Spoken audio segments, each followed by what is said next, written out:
A very good evening to all to the Sage Advice webinar, Effective Communication for Lasting Relationships.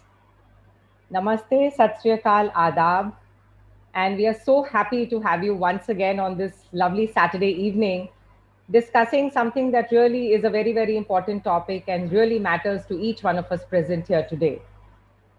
So, the We Care webinar series is a small initiative and effort of Sage Advice to lessen the pain that all of us are going through in this pandemic and to help us and empower us with some coping skills and mechanisms so that we can all stay above and stay afloat during these very, very uncertain and difficult times.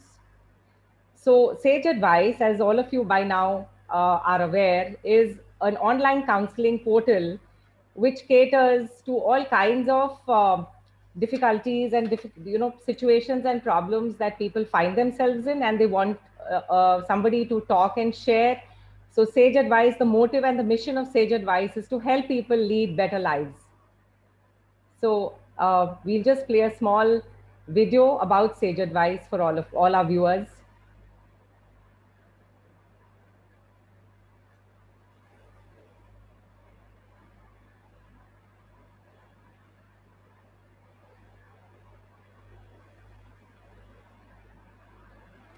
Uh, we need the sound for the video, Bonnie.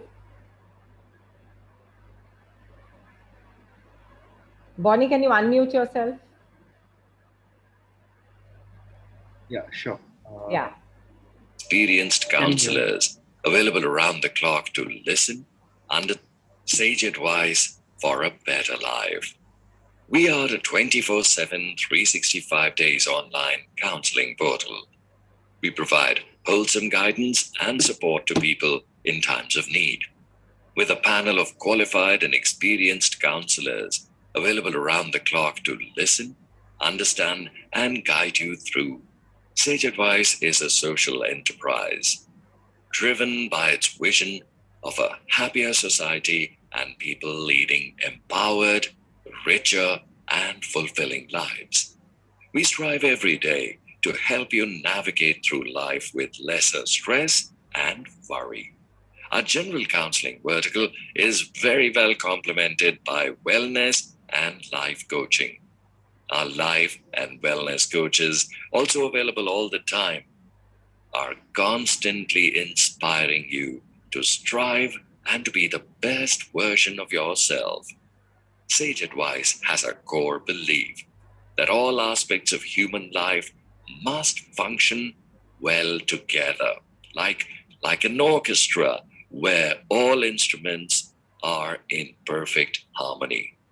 With this view, we offer career counseling for students both at school and at the college level. Our career counselors also bring several years of experience and astute judgment to help you navigate through career change, countering work stress, and help make strategic decisions if you contemplate a career shift. Sage Advice is all about self-improvement, growth, and healing, be it the body, mind, or your relationships. We help you break barriers, fight complexes, overcome fears, shame, and vulnerability to forge ahead with extreme confidence and claim a better life. Thank you so much. So before we start the webinar, I would like to introduce you to our team. Um, the first person I would like to introduce all our viewers to is Neeraj Thapar, who's the motivating officer, chief motivating officer of Sage Advice. And he's somebody who's really, given us a lot of, motivation to work and his ideas and insights and contributions to even towards the webinars. So what you're going to witness is, he's put in a lot of effort as well.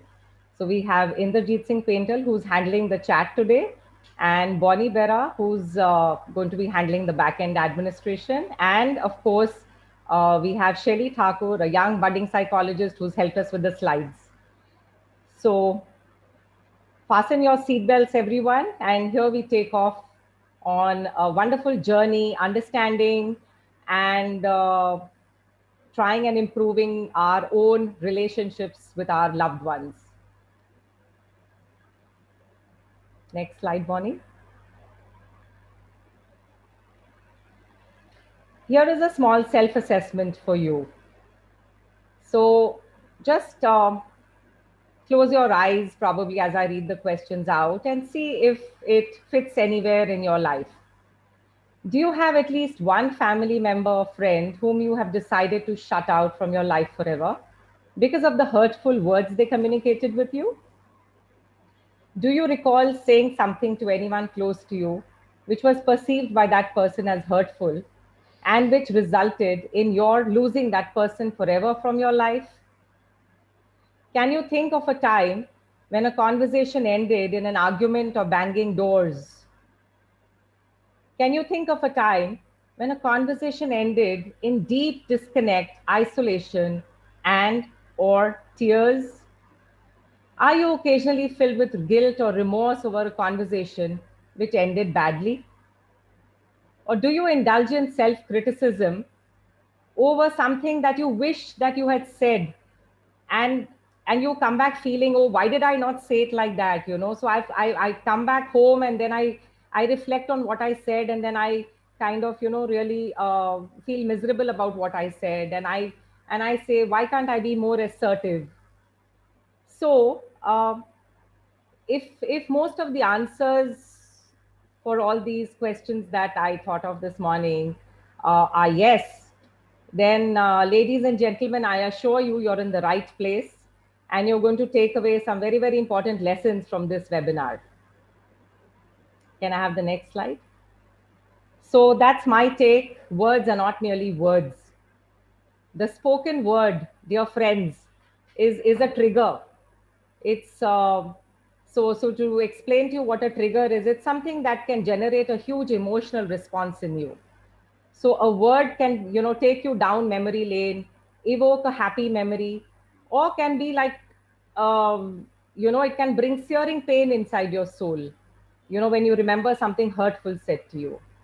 Of course, relationships and communication in families is extremely challenging, more so in the COVID times. We are all locked in. We are living in our small niche and our small spaces at home, all trying to make sense of what's happening. And of course, whenever we feel overwhelmed emotionally, who are we taking out all our anger and frustration on? Dear friends, obviously, we are taking it out on people whom we love the most.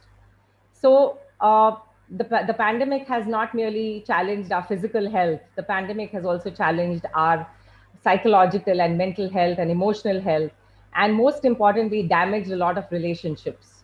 So I hope that uh, this webinar is going to take you down through some very, very important lessons and help you recover and repair a lot of your relationships at home. So to tell you about the structure of today's webinar, we have two speakers. We have Pallavi Puri and we have Dr. Sandhya, who would be coming in the second half of the webinar. So we have two portions of this webinar, and both of them are tackling extremely critical and important facets of communication with loved ones. So to introduce the first speaker, ladies and gentlemen, Pallavi Puri, and once she's going to switch on her video, you will see she's sitting in beautiful Himachal. So she's a psychologist, an educator, a meditator, a yoga instructor. She's also a freelance content writer and avid traveler. All her scientific and interactive exploration of her environment has led her here, where she will share with us some effective tools to incorporate in our communication skills to enhance our personal relationships within the family. So over to you, Pallavi. And also, I'd like to say that Pallavi is part of the panel counselors at Sage Advice. So over to you, Pallavi. Thank you so much, ma'am. Bonnie, can we have the video? You'll have to unmute yourself, I think.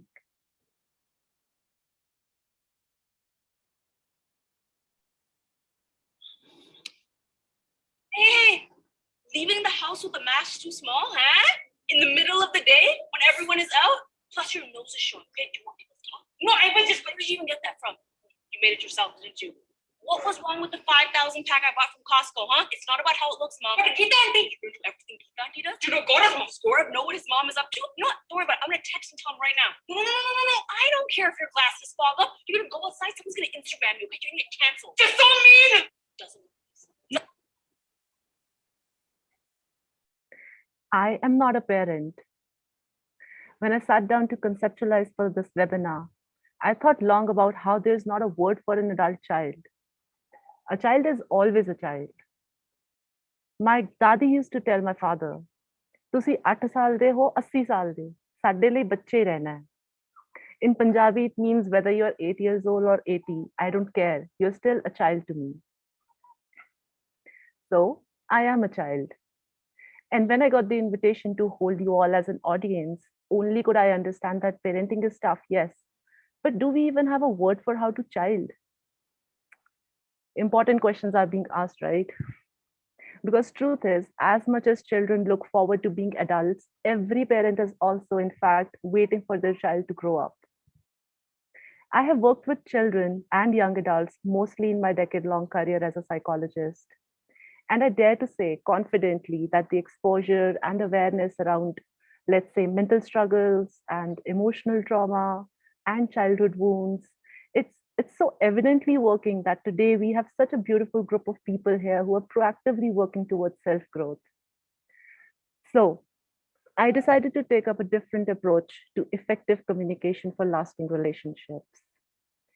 Instead of the top down, I'm using the bottom up, where we, as children, take charge of our interactions, and as parents, as well as partners, you know. Next slide, please.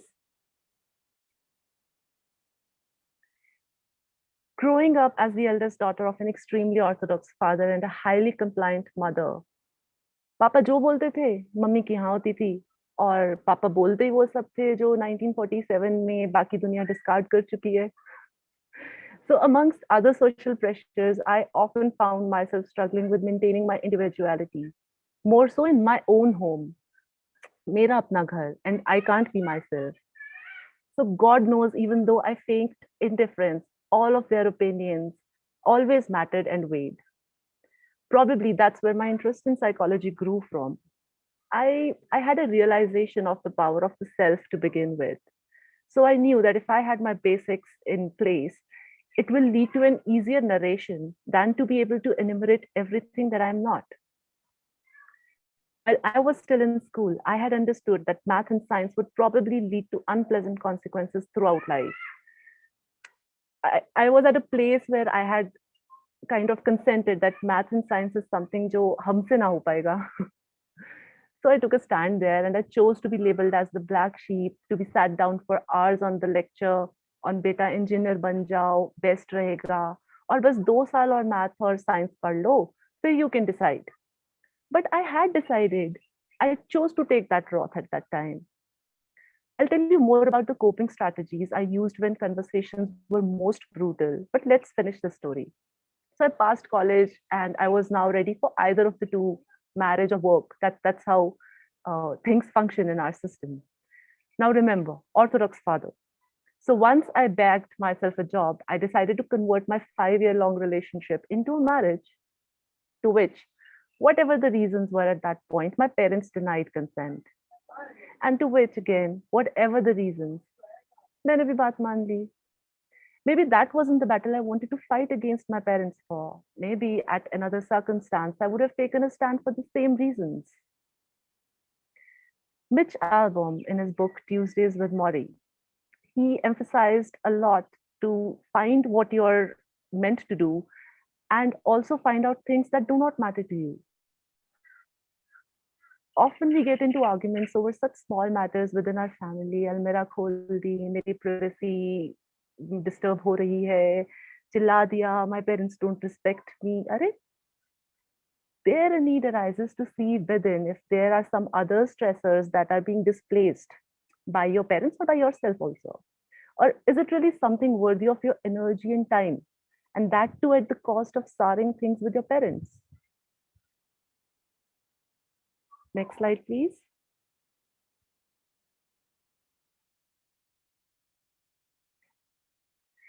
I know parents can say really mean things when they're angry. I remember when I would fail a test in school, my parents would talk to each other as if I was non-existent in the car for them and say really nasty things like, शर्म आती है इसके PTM पे जाते हुए, लोग क्या कहेंगे, हमारा बेटा तो टॉपर है और इसके तो पासिंग मार्क्स भी नहीं आते. Few jolts on the self-esteem, to be very honest. I remember how I would sit through these shaming sessions, knowing in my heart that I wasn't the person who they were saying right now in this moment of anger and embarrassment. I would go back to my room later and look myself in the mirror and tell myself all the things they told me otherwise. That I am an amazing person, the one who writes poetry, the one who draws, the one who excels at all the sports that I take up. So things like that. I'd write down my thoughts through my tears. It was a non-digital word, so you couldn't go check your Instagram or anything. So I had to deal with them. And while the tears and the texts helped with the emotional release of the hurt of words, self-stroking was what actually helped me so much in the times that I felt abandoned by my family. I'll tell you a little bit about self-stroking first. It means when you recognize your own self and appreciate your existence unconditionally, like Geet from Jab Bhi Met says, "Main apni favorite hu," right? So something like that. I mean, we can all do this little exercise right away. You can all keep yourself mute and still just say out loud, "Main apni favorite hu." Just say it. You have to say it and feel it. Obviously, the men here will say, "Main apna favorite hu," right? So something like that. And also take a moment to hug yourself. Just wrap both your arms around yourself and tightly hug yourself. So this is stroking. Stroke yourself gently. Nice. Now, as a side note to parents, that incident I just shared right now, I mean, psychologically speaking, that is one of the worst things that you can do to your child, because it reflects conditional love, that you only love your child if he or she performs. Next thing wrong with this is it completely invalidates the existence of the child. The worst outcome is the child learns to remain non-existent. So it can lead to a lot of lower self-esteem. And as an underlined, highlighted note to the children here, self-worth is only partly dictated by what others think of you and majorly by what you tell yourself. As much as positive affirmations throughout the day, please keep the fire going. Next slide, please. So you would think it wasn't an easy childhood. She has had such a strict parent. But no, I had a strict father and I love him the most. Because of his initiative and his interest in our lives, he made sure his timings in the evening were matched with our playtime. We knew exactly that no matter how important other tasks were, he would make it in time for us to have a game of badminton together. And then it would lead to a dinner together, definitely. So these were the moments that we lived for, to be very frank with you, to laugh together, fall, eat, all of those things, and watch everybody being playful together in the family. I think that worked the best for all of us. And to be very honest, in these days, if I look at the lockdown situation, it isn't easy to find time with the work and the assignments, and probably a 9 to 5 has stretched to the whole day. So how to engage as a family when you can't go out to dinners or let's say to the movies? As a psychologist, I would suggest one of the easiest things that you can engage in as a family is to find your board games. These are a very fun way to start a routine of sharing some healthy space. And I believe they're highly addictive as well. I mean, if everybody wants to make it a routine to play those board games. And it doesn't really have to be something that is very grand. I mean, just half an hour of evening tea time game sessions every day. So if everybody gets together for some time, that's the idea behind it. And I would also suggest not to have these games on those phone apps, rather get real board games. So it kind of reduces the screen time for everybody. And also there would be some distractions, like let's say a phone call or a message that you could probably avoid. And I think one of the things that I'm not going to do here is tell you who starts the game or who starts this whole process, because eventually anybody in the family can, right? Can we have the next slide, please? So my father, although he wasn't a perfect man, he was completely honest in this acceptance. I remember sometimes he would misjudge the situation and he would respond and realize that it wasn't required. I mean, a lot of us are 90s kids here, and we could totally, I think I could totally relate when Russell Peters, the comedian, he says that, you know, ek thappad to bas ownership ke liye hi lag jata tha parents se. So we know it's true. तो कभी कभी मेरे भी लग जाते थे. So in those moments, he had the confidence to come up to us and own his mistakes to his own children. And I think to this day, that example setting has helped me so much to own my all my actions with complete autonomy. मैंने सीखा that the strength that comes from accepting where you have faltered naturally, it gets redirected to gradual self-improvement. Not only as a parent, as a child too, it is important to evaluate some intense situations after. I mean, where was I wrong? How could I have handled things differently? How can this situation be avoided in the future? For example, these questions, they give a better insight on probably how you can deal with similar circumstances in the future, one. And they also help you realize your own trigger points, the insecurities that get played out in the moments of threat. And obviously, once there is this realization, it becomes easier to navigate our words just before the damage is done, right? Another value that grew stronger with this practice of my father was my ability to forgive. So letting go of situations and not people became an important lesson in my life. And I later found out in this beautiful, beautiful book, Jonathan Livingston. I mean, if you are into self-discovery, you must read it. So this key character, Jonathan, he understands towards the end of the book, how without the ability to forgive, the spirit cannot be set free. So later when I grew up, I read a lot of Paulo Coelho, and at that moment I realized he was saying the same thing, that you do not drown by falling into the river, but by remaining submerged in it. Maybe that's where I actually learned to choose my battles from. Next slide, please. As I heard in the Red Table Talk by Jada Smith, wife of Will Smith, if some of you are not aware of her, she talks about the look that the parents give. So it's a very stern look that the parents give at the moment the child is committing a mistake publicly, to stop him from making that mistake. So at that moment, it brought back my own socialization and how instead of the look, we used to get the expectations. Now, these were a very simple set of guidelines that my parents used to give to all of us children. Like we were 3 siblings. So we used to get these directions of how to behave every time we stepped out for any social gatherings. So we were told how to conduct ourselves, you know, सबको wish करना है, side पे नहीं बैठे रहना, सबसे interact करना है, अगर बड़े बात करें तो respectfully जवाब देना है. And you know, they would quote a few bad examples from a previous party just to tell us things not to do.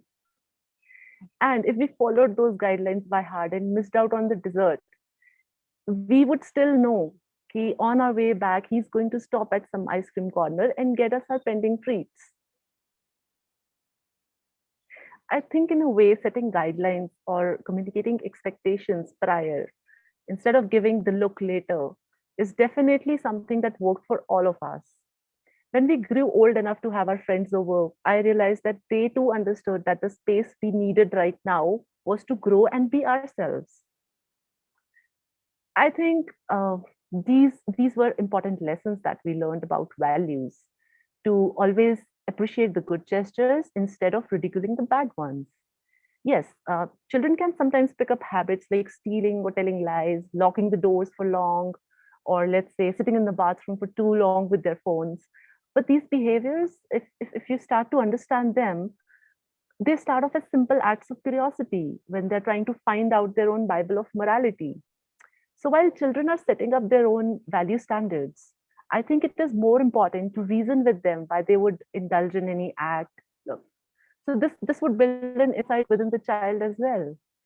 And if you see, these questions also help better understand the point of view of the child.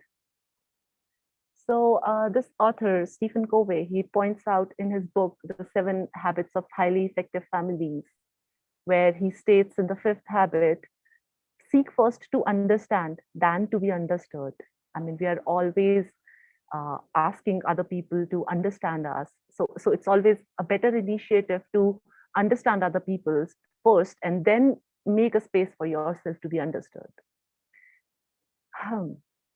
And talking out to your kids, in fact, opens a lot of doors to different conversations. And probably the most important ones while growing up would be how to manage your impulses or how to ask for something when you need it. Believe me, the sooner you start to parent with the child instead of parent the child, it is only going to grow better. Next, please.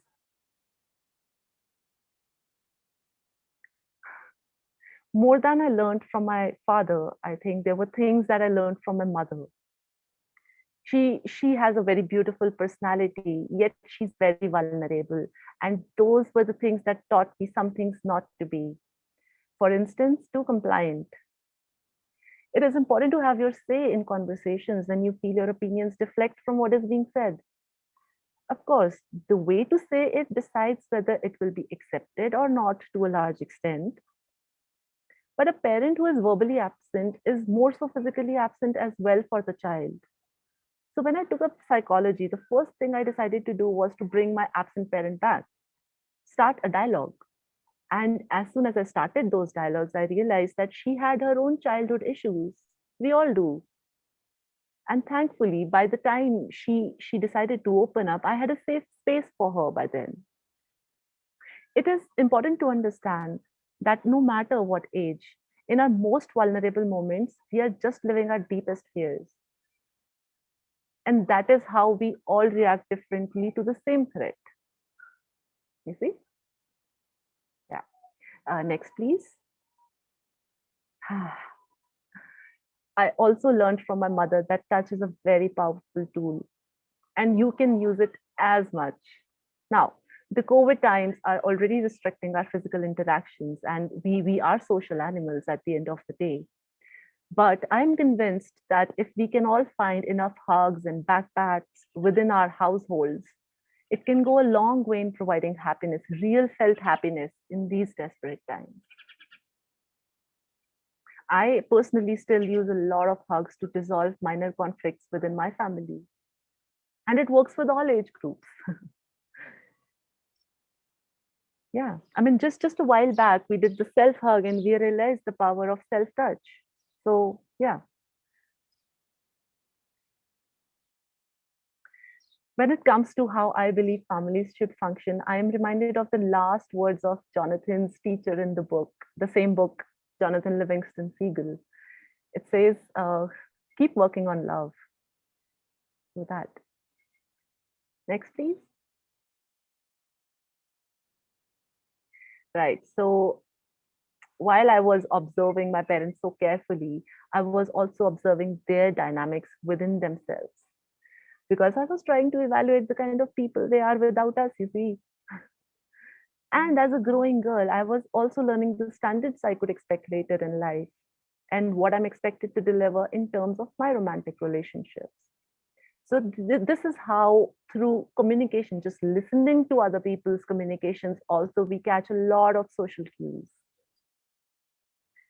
Of course, I could see with my parents that there was love and transparency. I mean, at one point, I remember I hated my mother for telling my father everything about us.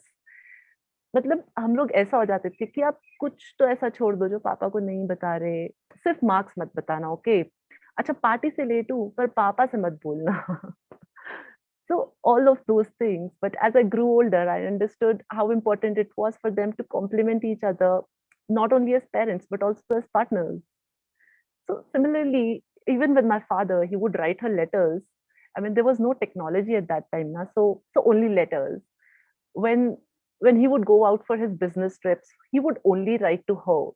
He would include messages to other family members, but nobody would get their own personal letters from him. I think it is important to communicate the love and longing or belongingness to one another and keep a mutual trust, at least more than we communicate our anger and conflicts and discomfort. And also sharing secrets puts you in a warmer, safer space within the relationship. And it's always better to share the concerns with the same person you feel concerned about, because he is actually the one who can do something about it. So it is important to also communicate how the duties and so basically expectations should be set. And same thing, not the look. Instead, give the expectations. So you see how we have come full circle when it comes to the bare basics of an effective communication. Yes. Okay. Next slide, please. I think I have around 5 more minutes. Am I right? Okay. So in this time, I am going to speak to you about something that is all about not speaking. Silence. Silence is such an important tool. It's like a divyastra, something that the Devi and the Devtas used in Mahabharata when they wanted to cause intense impacts.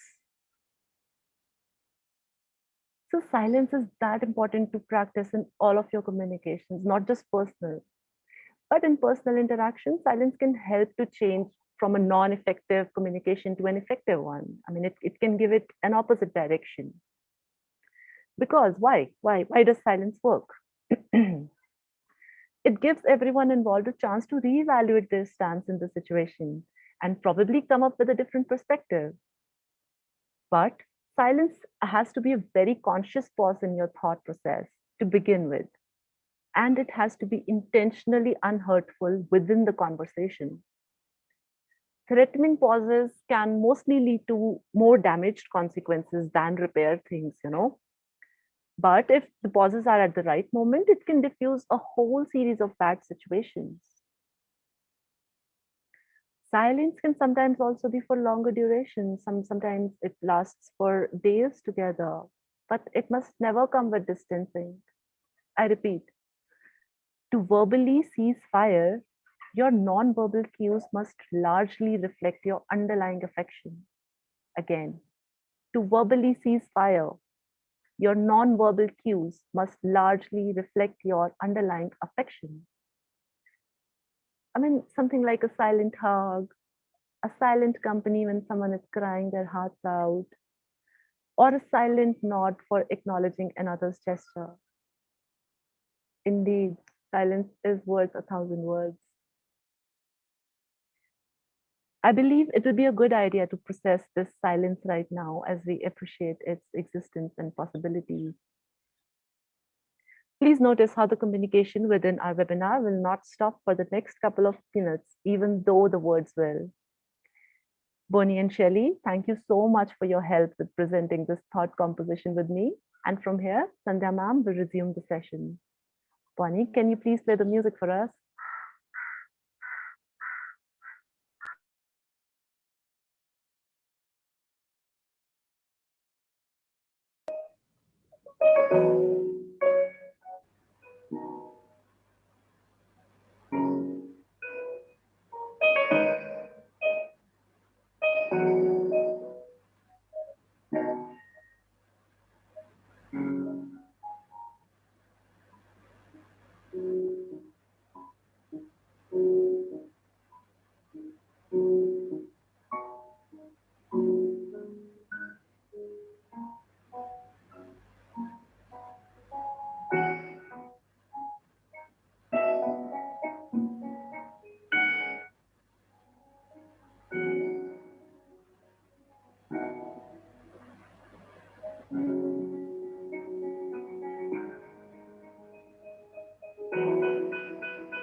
Thank you so much. That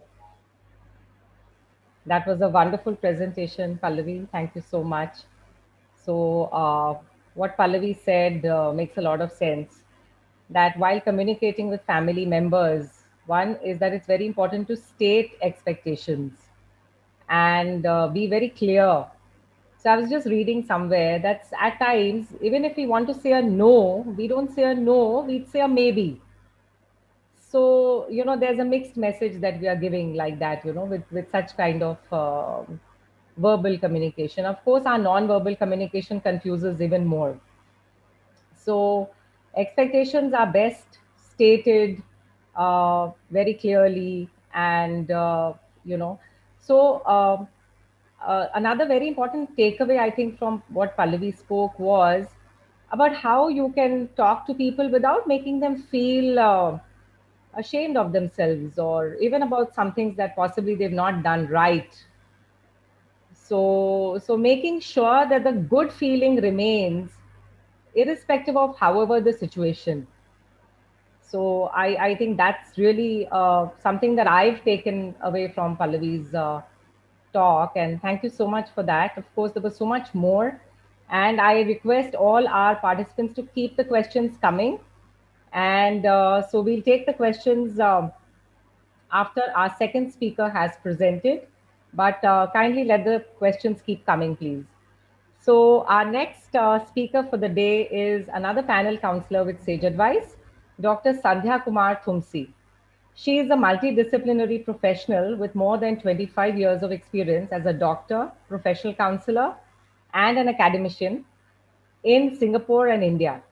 Her background includes MBBS from Mysore University, India, Masters in Neuroanatomy from NUS Singapore, and Masters in Social Sciences Counseling from ECU Australia.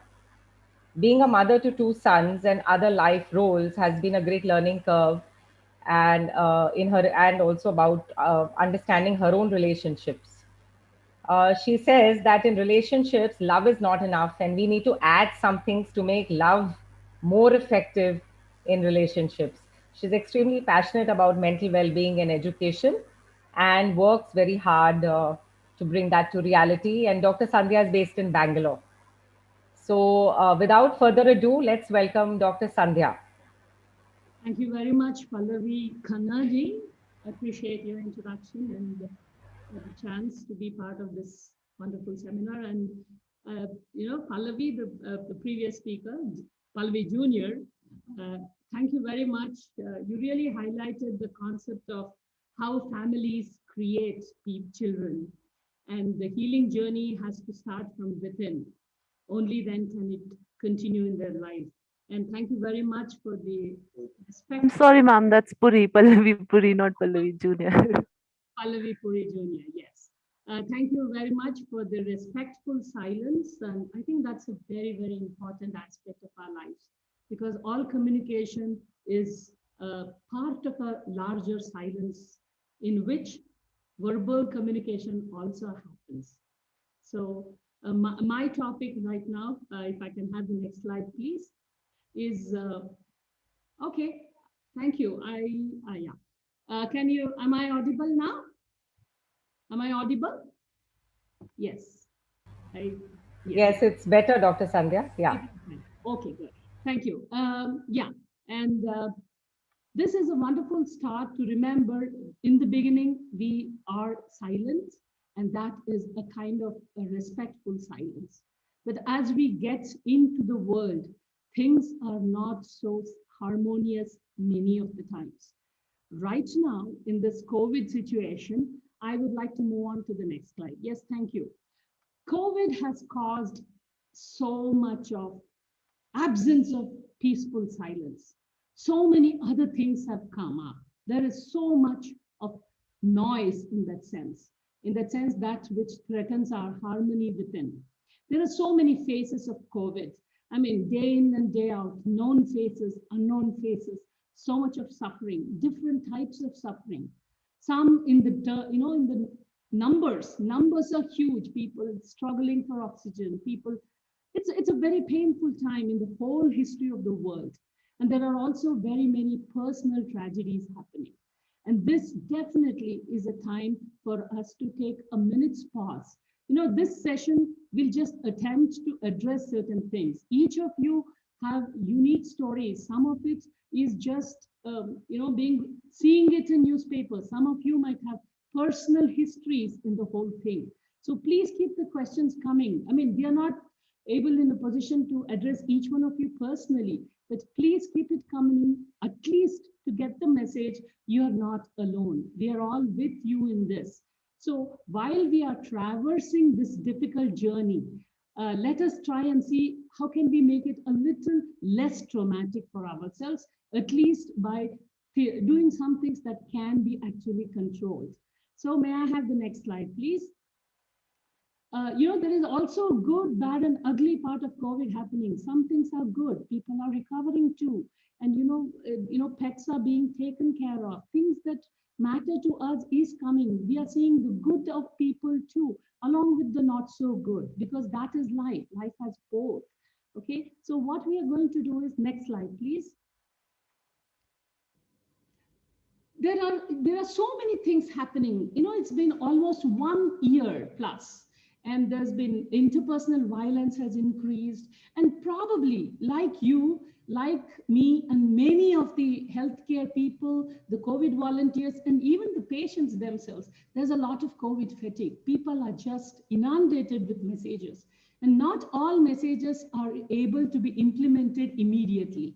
So let us be a little self-compassionate. Some things we can do right now. Maybe this day, today we can do it. Tomorrow we can do it. This week we can do it. Some things may have to wait a little more longer, maybe next month, maybe next year.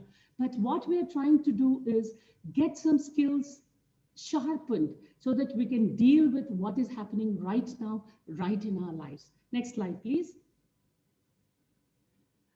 I'm going to request you to make this session a little useful. I just don't want to be a lecturer here. I'm just trying to be part of this. Okay, is this better? I hear you. Is this volume better? Yeah, it's better, Dr. Sandhya. It will be nice if you can wear a headphone, maybe with a mic or something. Okay. I think I realized I'll try and keep this like this. Okay. Yeah. Okay. Honestly, speak a little louder. Is that all right? Can I be heard? Yeah, it's better. Okay. Thank you. So please, yeah, I have a request for you. This is called as the emotion wheel. Okay, I'm sure you can see the colors, and each color stands for a particular variety of emotion that we have, and different intensities. You may not see it fully, but just let me tell you, for example, red is the color as depicted in the wheel of rage and anger. Okay, and the light yellow is about serenity and ecstasy. The blue one is about grief, sadness. Amazement is green. The light green one is terror and fear. My request to you is, can you pick up a color that you can identify with and write it down?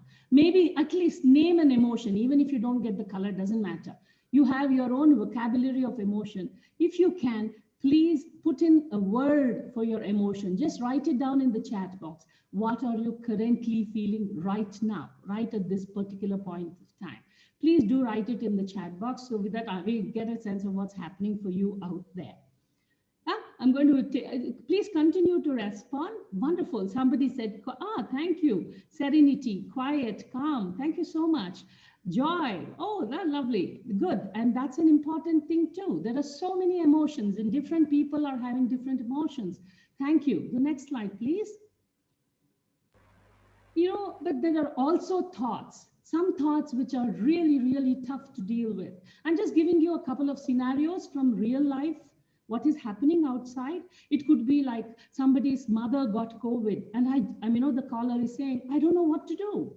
And somebody says, I got COVID. What did I do wrong? I followed all the instructions, still I got COVID. And the other thing would say, my uncle died and my mother is still crying and I don't know how to help her.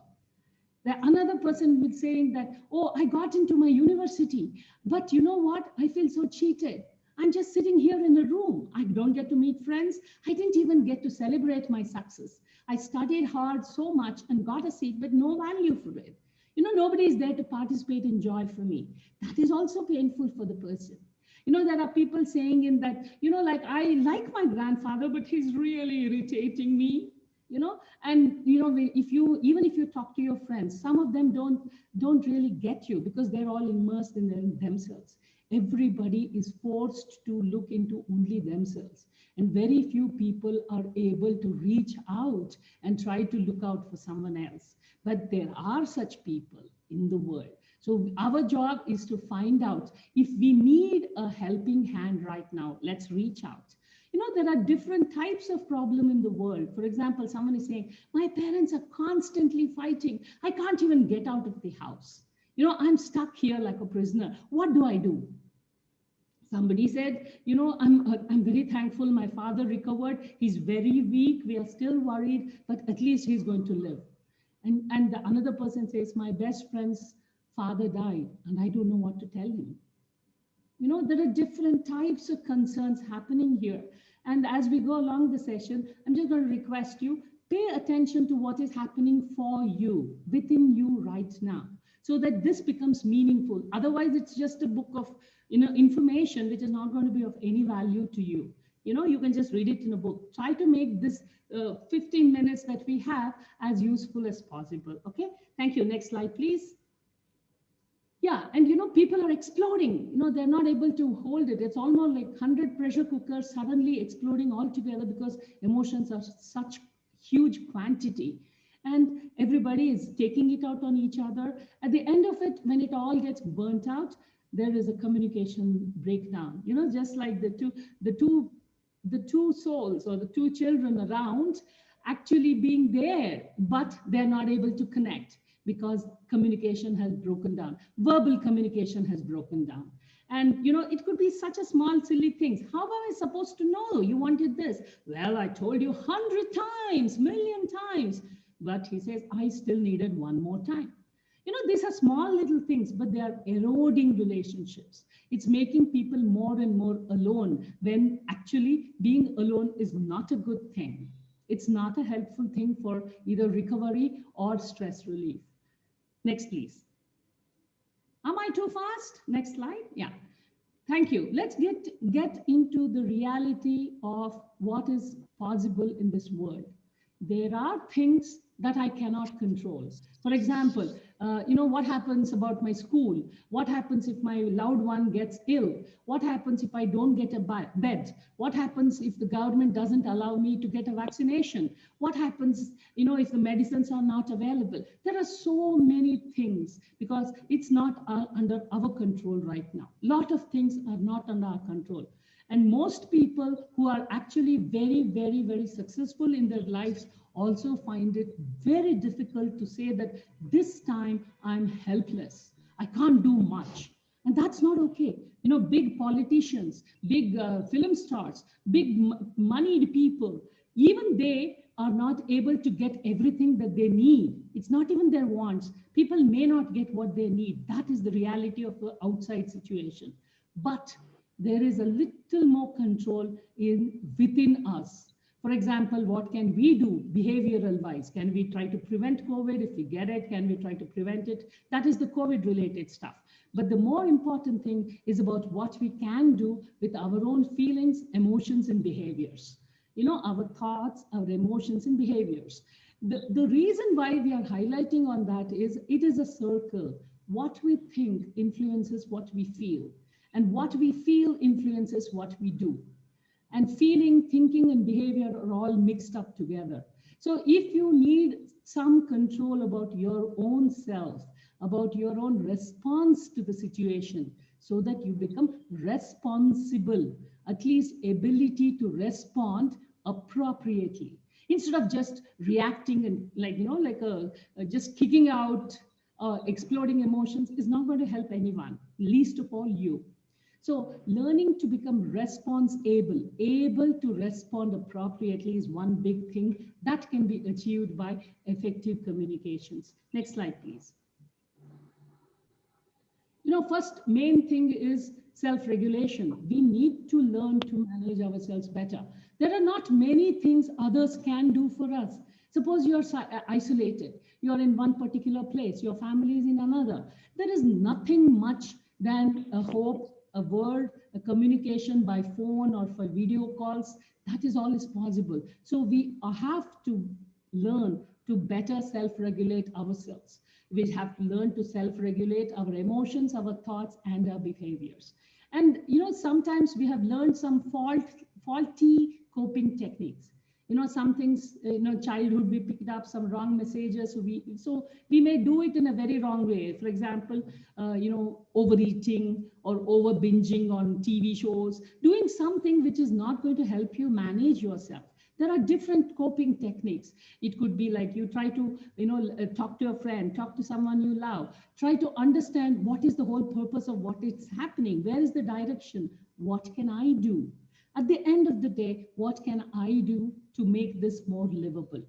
COVID will end one day, but right now it has not yet ended. And right now we need to go through it. So thinking about it differently, finding out proactive coping. Some people take religion, some people take acceptance, some people take social support.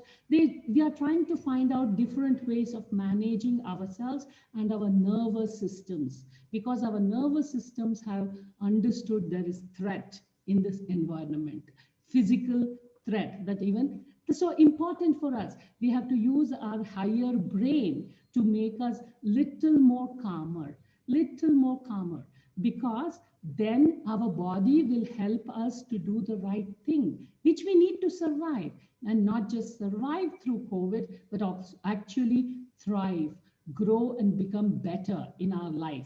One of the most important things, the next slide, please, is the importance of relationships, because relationships are very, very funny. When they are good, they are good. When they are bad, they are bad. But sometimes external stresses makes even a good relationship become bad. Remember, I told you about pressure cookers. If two pressure cookers burst near each other, then do you think any cooking can happen? There's so much of damage and destructions. So what is happening is during crisis, our primitive and old belief systems of stress would get triggered. There are old traumatic memories which are triggered. And that is when we start dumping it out on our relationships. Frankly, the relationships which could actually help us getting the brunt of our own uncontrolled emotions. Emotions are not wrong, but uncontrolled emotions is causing us more damage right now. So we need to learn to understand there has to be effective communication so that we can build the bridge between people. In that figure, we are saying that it's the glue, the last brick which makes up the bridge. It's actually the communication. It could be verbal, non-verbal, but verbal communication is also part of it. Non-verbal communication is also part of it. This is about the glue that brings people together. This will allow us to create emotional harmony and safety, a sense of safety, and so that we can do what is required to be done.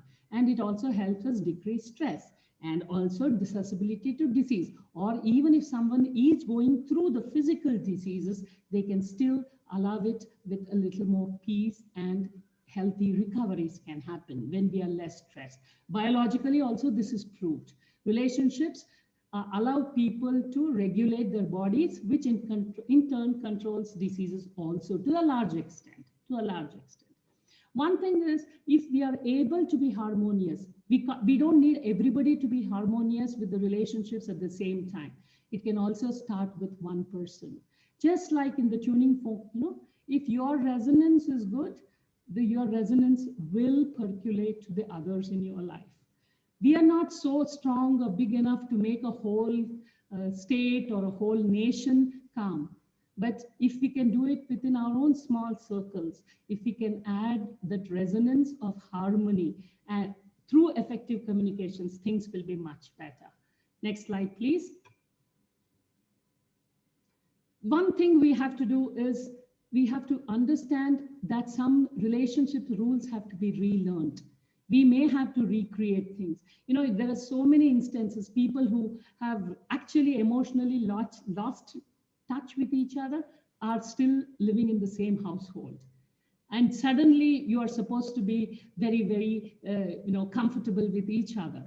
There has been so much of distance that has happened by people prioritizing everything else than relationships. You know, people have prioritized money, power, all of that at the cost of relationships. Now, one part is it's painful because you're confronting the reality of it, how disconnected you are. But on the other hand, it's the same opportunity because there is time to rebuild. Even if it's in the last moment of life, if you have rebuilt a relationship that you cared for, that itself can give peace. There is no time to hold on to grudges anymore. So in a way, there are good things families can do. Families have actually given you very practical solutions. Some things like playing together or eating together, or even, like just being together. One thing I realized, there's one particular picture there of an elderly person's hand being kept by a person using gloves. And that's the power of communication. It's so important. There's no words spoken there, but yet somebody cared enough to communicate. That is a critical part of effectiveness in communication, because at the end of the day, it's a human touch, it's a human connect that makes our life complete. The reason why I'm saying it is also, there was one thing I realized. I mean, in some of our own family members, we have started doing it. We have so many Zoom calls. When things are not so tough, we have some Antakshari Zoom calls or quizzes, or when the things are tough, because there are people who are falling in even in our families. That is the time we probably have a prayer together or something like that. Anything that works for your family. But for not so dangerous situations or not so critical situations, just people living in the lockdown, not being able to connect with the other people in their family. It could be like, for example, a child with a grandchild or a teenager with a grandparent. One suggestion I have is create kind of a biography of them. Become a reporter. Try to do a video blog about them, or even just make a recording. Ask them about their life. How did they manage stresses in life? I mean, some of the older people have gone through much more than we have. They have gone through wars. They have gone through so much. So there's always some wisdom of the family to be passed on, which can help us for us also. Next time, just keep in communication. Try any creative way that you feel works in your family. Next one, please.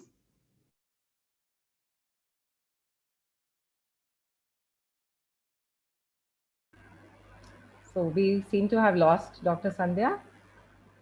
Dr. Sandhya, do you have your internet back?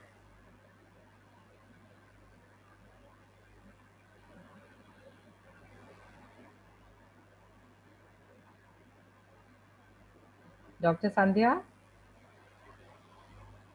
Okay, so I'll just take over. And yeah, so we are talking about... Sorry, I think I'm back. Okay. Yeah, we can hear you. Please take over. Yeah. Thank you very much. I'll just finish a couple of slides. So one thing is, thank you, Pallaviji, for stepping in. The next one is cool it with criticism. Now is not the time to point out mistakes and break up very bad things. Okay, just let it be. People are in trouble. We are all in trouble. So let's, and being vulnerable now is actually much more difficult. And listening is the important thing, because listening is actually more difficult than we imagine. Talking is easy, listening is more difficult. But listening probably allows a safe relationship to develop. Am I audible? Next slide, please. Yeah, you are audible. Thank you very much. Yeah. Another thumb rule, if you want to keep, is like be more curious than furious. Be curious about what is the motivation, why are they saying like that, what is actually causing them to be maybe upset or maybe sarcastic or whatever it is. Because remember, high stress also brings out old bad memories as a replay. And that is quite painful. So when they're triggered by their past, they may not be able to be controlling what they're saying and doing right now. So try to remember this. And also, let us not add stress to either them or to ourselves by trying to fight fire with fire. That's not going to happen. Next slide, please. Safe relationships means both people have ability to share their emotions. It can be good emotions or bad emotions or sad emotions. And there is no compulsion to change immediately to suit the other. Yeah. So there are different types of boundaries. We say that each person has his own bubble of protection, but two people in healthy relationships will be able to feel safe in their own bubbles, and their bubbles connect each other. I'm still audible, though I'm not on the video, I guess. Yeah. Thank you. The next slide, please. All emotions have a role to play, so there's no need to block off emotions. Numbing emotions is actually much more bad in the long run. Feeling emotions is still okay. And make sure that you have a space to air your differences. If you want to fight, fight it, but make sure it's a conscious decision and it has a start and a stop time, so you don't have to carry it throughout the day. We have to probably understand some patterns which makes us triggered. Yeah, next one, please. Yeah, there are a lot of things to make conflict-free relationships, which is not going to happen. But some things can make less conflict in relationships. And when we have a win-win attitude, try to understand the other's perspective and try to implement the same with yours. And be also bold enough to share what is most important to you. It is never going to be one-sided. You need to recognize that you have, the other person has equal rights to feel safe in this relationship. So listening and speaking makes a difference when you also know what motivates them. Next slide, please. Think before you speak. Allow your brain, the upper part of your brain, to take charge so that you're not overruled by emotions. Try to ask, do I need to do this? What's my motivation? Is it worth it? If it is worth it, go ahead and say it in a way that actually reaches the other person. Sometimes for me, speaking slowly or speaking in a low voice actually helps better. And that is something that I have to relearn many times because that's not in my nature. So we all have to relearn about our own styles of speaking and communicating while trying to make understanding of what the other person is driven by too. So it's a mutual thing. Next slide, please. Yeah, I think most critically, I'm coming to the last couple of slides. Effective communication just means being willing to remove any communication barrier that is already present. You know, both sides of the communication put up barriers. It's not only you put up or they put up. No, both put up barriers. But at least you have to ensure that you remove the barriers from your side. Hopefully they will follow through. But even if they don't, you can still be authentic in your relationships. So being mindful and accepting what is so. What can be changed, let's try and change. What cannot be changed, let's accept with grace. You know, all relationships are really a two-sided one, but you can always put your best foot forward. Yeah, thank you. Next slide, please. Yeah, I think I'm done. I speed it up, but yet at the end of it, your relationship with yourself is the most critical point that you need to be aware about. Self-compassion, self-reflection, and acceptance of yourself as whole and complete. You have your negatives, of course. You have, I have, everyone has negatives. And I'm not only positive features about myself, but I accept totality of who I am. When I am able to accept myself, I'm also able to accept you because human beings are in the game together. We are not away from each other. We are all similar, dissimilar, but also similar. And every relationship really has 3 C's: communication, compromise, and commitment. And commitment has both sides. But I can be 100% committed. And I don't have to wait for you to show commitment. and I can just let it go. I committed, I did, and I'm vulnerable to the relationship. And vulnerability is strength and power, because that's a very quiet strength and a quiet power where words don't need to come. But sometimes words need to come, and then we speak. Because sometimes, honestly, we will never know what's happening in the mind of another. And to think we know is not sensible, because it's not true. So communication remains a major part of verbal communications in the real world, in all our lives. But there are some special times as silence does make a huge difference. There are times of sacred silences, maybe when you're meditating with your God, meditating with yourself, your own true self, your own authentic self. And each of us are part of one big authentic self. There's nobody out there except us.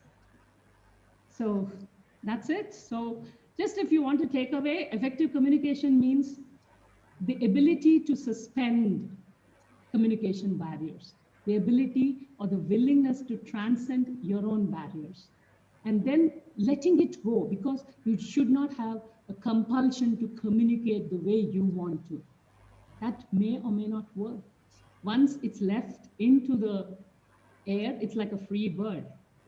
You hope it goes back to its homing house, but if it doesn't, you have done your best, and then you can let go. So healthy boundaries, healthy communications leads to healthier relationships. Not everything is 100% perfect in life. It doesn't have to be. COVID is a blip in our lives right now, a major blip. But in the history of time, in the history of life, this too shall pass.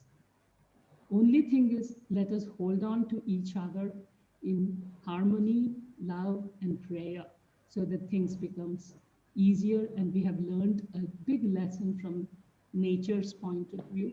There are things we need to do better. And being related with nature is as critically important as being related with people.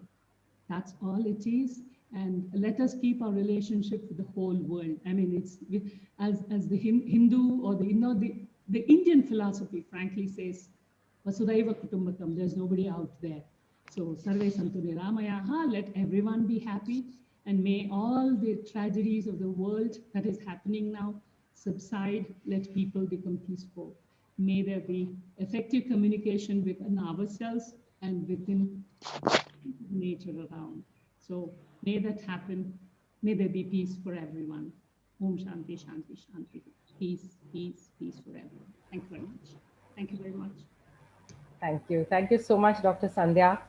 So thanks for a wonderful, very, very enlightening, very, very, you've really clearly done so much of research and so much of hard work. So thanks a lot for the wonderful presentation. So right now we are going to be addressing some questions, and I request my panelists, Pallavi and Dr. Sandhya, to be with me. So the first question is by Devain Bansal, and Devain asks how expectations can be stated.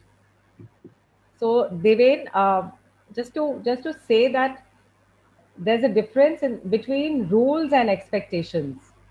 So in rules, you don't actually have the cooperation of the person that you are communicating with. You may or you may not have. But as far as expectations go, there's also an element of trust. There's an element, there's a positive element. So when you're giving expectations to somebody, you believe that that person is capable of living up to that level of behavior that you expect. But of course, I think it's always nice to be clear, concise, and direct in your communication. So just to share a very small story with all of you, Rita and Rohan had a anniversary. Of course, Rohan forgot, and Rita prepared an elaborate dinner. But she kept waiting for Rohan to come, and she kept calling him up. Where are you? And he kept saying, I'm hanging out here. I'm coming. I'm finishing up some work. And Rita kept waiting with the dinner on the table. And Rohan kept thinking that, okay, Rita hasn't said why she needs me. She's just calling up. So let me also hang out with so-and-so friend and that friend who I haven't seen in a long time. So so and the whole evening went off. When Rohan came home late at night, Rita was fuming. She said it was our anniversary. I'd made a dinner and you just completely forgot. He said, "Why didn't you tell me?" You know, so as simple as that, you know. And so there's a lot, you know, between the lines, I think, as far as communication goes. And so many times when we feel that, you know, we should have been understood, you know, we should have, people who love us really should have understood us, you know. Why do we have to even say it? Why do we have to verbalize it? But I think that that would be my take on that answer. And does anybody, Sandhya or Pallavi, want to add to that? I would like to take that up, ma'am. Yeah, please. Just a little addition to what you just said. Yeah, Probably, you know, it can be a very verbal invitation to sit and have a conversation about something that, you know, you've probably lately had an argument about. So you can probably go and politely ask the other person. Obviously, it's very important to first understand the other person is in the mood to open up or not. So once you see that the other person is in a mood to open up, you can just go and tell them that, oh, okay, there's something we need to discuss. Can we just sit like adults without fighting or screaming or whatever the natural reactions tend to be for both of you, let's say. And you can just probably have a discussion about it. And whenever you feel the things are getting heated up, use silence. Yeah, that's my input for this. yeah. And of course, we did mention about silence as a healing in communication. I'd also like to bring up the notion of silence as withdrawing from a communication, which actually, if it goes on for too long, can actually be not so great in communication. So I think, you know, it's like it's another form of aggression, wherein you just withdraw. You don't want to talk to the person just because you feel hurt. So silence can be used in both ways, and it's important for you to understand how and when to use and how much of silence to use. True. So Pallavi, I just wanted to add on to that, the yeah, concept of safe silence and threatening silence. yeah, Safe silence means both the parties are, quite calm and happy about the silence. A yeah. threatening silence is a punishment device. So it's important the context and the intent of silence too. I guess that's one. Absolutely, absolutely.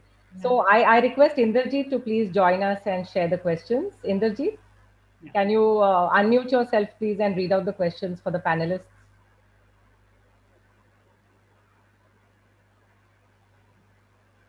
I think there was one question on anger. Yes, I was hoping, can I address it? Yeah, please, Dr. Sandhya, go ahead. Kiran mentioned about what if someone provokes you and you become angry, till you become angry, kind of thing. Thank you, Kiran, for that question. A very, very valid question. Anger has an actual, definite, useful purpose. Not all anger is bad. It is only the unregulated, excessive amount of anger that is what we have to be cautious about. So you need to recognize whether your anger has a valid reason, because sometimes when boundaries are being messed up with, people have a natural emotion called anger. It is a protective feeling saying that please don't enter into my boundary. For example, if an animal is eating, even if it's your pet animal, you're not supposed to go near its mouth because it has its own space there. Then if you go and try to snatch something from the animal's mouth, for example, a dog's mouth, it will get angry because it has a legitimate right for being angry.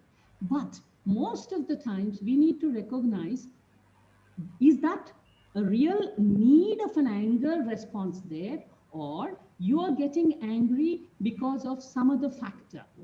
Are you already stressed so that somebody saying a small thing will actually provoke you faster? So sometimes even, like they do say about hangry, right? It could be some of your basic needs are not met. You may be hungry, you may be tired, you may be exhausted, and small little things can trigger your anger. That is one. The second thing is people sometimes get into patterns which are called as, like transactional analysis says that it will be rackets. People get into habitual patterns of anger and creating anger and someone getting anger and then feeling sad about it. It's called a game, a psychological game, which is not helpful. So that's a little more thought will have to be added to that kind of angers. But generally, try to evaluate what is the anger caused by. And is it a repetitive thing? The same person for the same reason is causing you angry. Then, first of all, learn to maybe take a few deep breaths, take a few pauses, try to separate the emotion from your behavior for a second, a few seconds, 6 seconds at least. Then you can use and recycle that anger for a proper discussion later. Bring up it later when both of you are physiologically calmed down, when your brain is not so heated up. Okay, anger has purposes. Let's use it well. I hope it answers your question, Kiran. Yeah. So I will just add. Sorry, Yeah. Pallavi, ma'am. Yeah, please. Yeah. Carry on. Just a little bit more. Something that I mean, it's a very beautiful tool because I don't have to rely on anything or anybody for this. I just have to train myself really well for it. Is zone out. So if you think a mild irritant that's repetitively happening around you is, I mean, it's going to lead to an anger burst, you can simply zone out and go to your beautiful place, like in your head. So something like that, where you kind of do not focus too much on the stimuli that's irritating you. Rather, you go inwards and you just think about something that's a very pleasant memory, for example. So, yeah. Yeah. So Shashank has asked how to start a communication when a barrier has been created. Yeah, barriers are co-created. Both parties are involved. So what you can do is try and understand what in you created the barrier. Sometimes, some past experience of a similar situation would make you a little more vigilant, hyper vigilant. So at least understand what is the cause for the barrier that has come up from your side. It's like, walls between neighbors. There is two sides, right? The neighboring wall is, his side and your side. At least your side, do something about it. And maybe sometimes wait. Time also helps settle down certain things, but not everything. Communication is always going to be two-way, but you can make the beginning. It helps you. Even if it doesn't work out, you know that your commitment allowed you to make a beginning. And you do as much as you can and then let it go. Don't be persistent if you find a locked door. Just come after some time. It's like an Amazon delivery, or a postal delivery. Then you ring the bell, you wait, then you leave it outside and go. Maybe sometime later they'll come and pick it up, right? So you have control only what you can do and what you choose to do. Yeah. Does So I think I would, yeah. Yeah. I would just say that probably what Sandhya ma'am said could all be just follow-up plans. But the first thing to do is respect. I mean, in relationships, usually we get too involved or too codependent that we forget that everybody has a personal boundary to respect, right? So first thing is to withdraw, take your own space, get comfortable in your own space, and then look at the other person. Are they comfortable with themselves? First thing is that, non-verbal cues would obviously reflect that they are tense, stressed because of whatever the communication gap or the communication barrier has occurred. So probably let them have their own time, peace out, and generate their own energy to come back as a person in a relationship. So first they have to recharge, and you too have to recharge yourself as a person, as an individual, and then only you can partner with somebody, whatever the relationship demands that way. Respectful silence, respect silence. Yeah. Yeah. Also understanding the barriers, understanding your own psychological barriers, maybe, Yeah. And then once you understand yourself, I think it's easier to understand the other person and the situation. So respect here is the most important tool that you're going to use. So Shashank is also asking if vulnerability can be misused by people. Absolutely. Can I address that? Yeah.